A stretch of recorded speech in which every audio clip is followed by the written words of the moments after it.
In this lesson, we're going to learn how to receive an SMS. In the last lesson, we learned how to send an SMS. In this lesson, we're going to learn how to receive them. You can put those two together from perhaps a custom chat program or something like that. First thing we need to do is in the Android manifest, set our permission to receive SMSs. And then we get to the activity.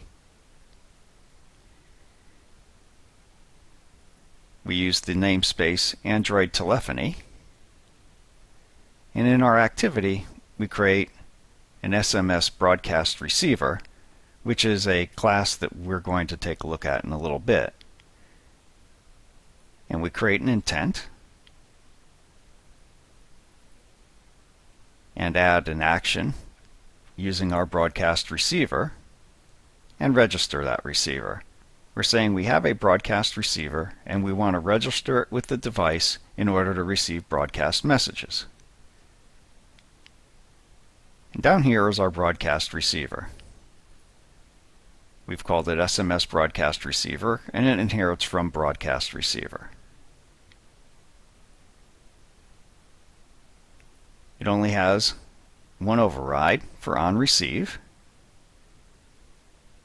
And we want to make sure that when we receive an intent action, that it's the intent action that we expect, which is Android provider telephony SMS received.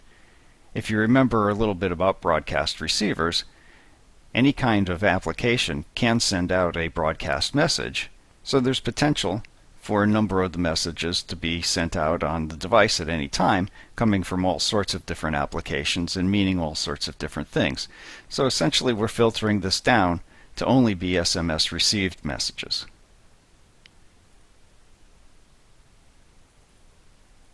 We get the data that's passed along in a bundle. And a bundle can be a complex data type. And this is where this part gets a little bit ugly in Mono. Mono is not the native language for Android, so at times you have to do a little bit of conversion in and out of Java objects, and this is one of those times. So in that bundle, we're going to get something called a PDU, which is a protocol description unit, which is an industry format for an SMS message. We're going to take that PDU and its handle and do a type conversion to an array of Java language objects. And those are our casted PDUs. Then we create our own object, an SMS message, and now we're back into monotype objects. And we're going to make an array of those that equals the length of the PDU array. Then we're going to go through the messages one by one, and we'll get the bytes from that casted PDU handle, and we'll copy that array into our byte array, and then we'll create the SMS message from those bytes. So this is all just a way of getting ourselves from Java into Mono for Android objects.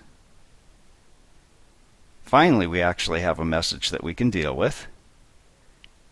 And in this case, we're just printing it out with the originating address, a new line, and the message body. And we're doing a simple little toast message. So this is actually fairly simple, except for all of the Java conversion stuff. Now I'm not going to run this in the emulator because an emulator is not a great place to receive SMS messages. In our next coming lessons, we're going to look at using the phone.